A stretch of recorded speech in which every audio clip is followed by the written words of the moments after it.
Hi friends, cricket బ్యాటింగ్లో గట్టా ఆడకండి friends. సూసైడ్లు గట్టా చేసుకోకండి. మన యూత్కి గైడెన్స్ లేక చాలా ఇబ్బంది పడుతున్నారు అనమాట. గైడెన్స్ అన్నది బయట ఎవరో కూడా గైడ్ చేయరన్నమాట. మన గురువులు అంచక్క గైడెన్స్ ఇస్తున్నారు కాబట్టి ఆచరించండి ఫ్రెండ్స్.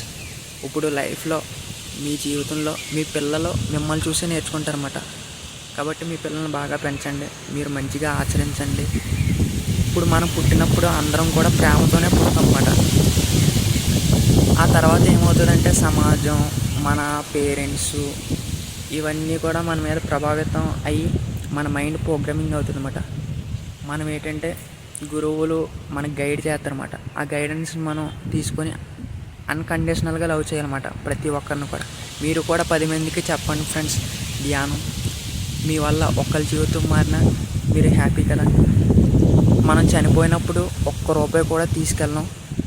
మనకి ఇన్స్పిరేషను ఎవరంటే నరేంద్ర మోడీ, రజనీకాంత్, చిరంజీవి, బద్రీ సార్, వీళ్ళందరూ కూడా మనకి ఇన్స్పిరేషన్ అన్నమాట.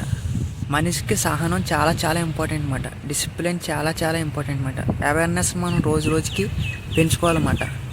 గ్రాటిట్యూడ్ చాలా చాలా అవసరం అన్నమాట. మీ లైఫ్ని మీకు నచ్చినట్టుగా బ్రతకండి ఫ్రెండ్స్. ఎవరికో ఇంప్రెస్ చేయడానికి లేదంటే పీపుల్ ఎక్స్పెక్టేషన్స్లోకి వెళ్ళకండి. మీ లైఫ్ని మీకు నచ్చినట్టుగా జీవించండి.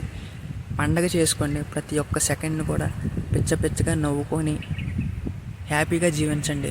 ఎక్సర్సైజ్ చేయండి, మెడిటేషన్ చేయండి. మీ జీవితాన్ని ప్రతిరోజు కూడా ఈరోజు జీవితం రేపుడికి ఇంకా అభివృద్ధి అవ్వాలన్నమాట, ఎదగాలన్నమాట. రోజు రోజుకి ఎదగాలన్నమాట.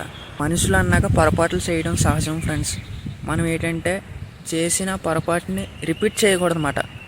ఎవరితోని కూడా కంపేర్ అన్నది అసలు చేసుకోకండి ఫ్రెండ్స్.